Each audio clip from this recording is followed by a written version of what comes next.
Hello student, अभी हम लोगों ने रिजोनेंस पढ़ा और रिजोनेंस की जो कंडीशंस होती है, कंडीशंस बहुत क्लियर होना है। ये जो क्या है वो एक्सटर्नल पीरियोडिक फोर्स है, वो किस पे लग रहा है? ये इस पे लग रहा है जो फोर्स्ड ऑसिलेशन है। फोर्स्ड ऑसिलेशन का मतलब ये पहले बॉडी क्या थी, रेस्ट पे थी, लेकिन इसके ऑसिलेशंस की वजह से ये बॉडी भी ऑसिलेट करने लगी।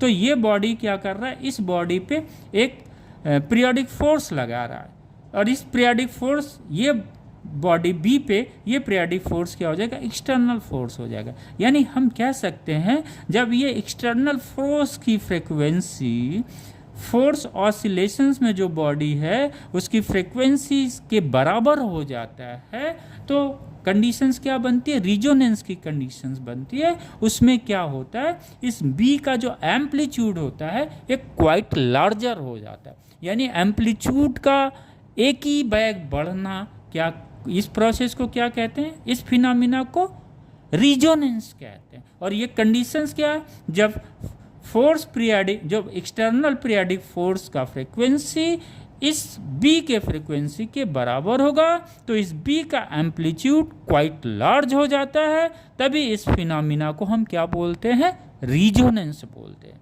राइट। आइए उस पर एक सवाल आता है बच्चों, ये जो ओमेगा है ये 2πn होता है, और ये n क्या है, वो जो पीरियोडिक फोर्स है, एक्सटर्नल पीरियोडिक फोर्स है, उसकी फ्रीक्वेंसी है। और इसकी जो ये फ्रीक्वेंसी होती है, ये जो फ्री ऑसिलेशंस में है बॉडी, उसके फ्रीक्वेंसी के बराबर होती है या उसके इंटीजर्स के बराबर होती है। तो यहाँ से क्वेश्चन आ जाता है, इसका फ्रीक्वेंसी सपोज दे देगा कुछ उस वहाँ पे, आप पूछ लेगा कि ये जो पीरियोडिक फोर्स है उसमें कौन सा जो है फ्रीक्वेंसी पीरियोडिक फोर्स का नहीं है। तो आप ये देख लेंगे कि अगर उसका इसके इंटीजर्स में है तो ये पीरियोडिक फोर्स का फ्रीक्वेंसी होगा, अगर इसके इंटीजर में नहीं है तो ये फ्रीक्वेंसी। तो इस पे सवाल एक नीट या जेई में निकलता है बच्चे, अच्छा सवाल निकल जाता है। तो हम इसको एक बार समरी कर लेते हैं।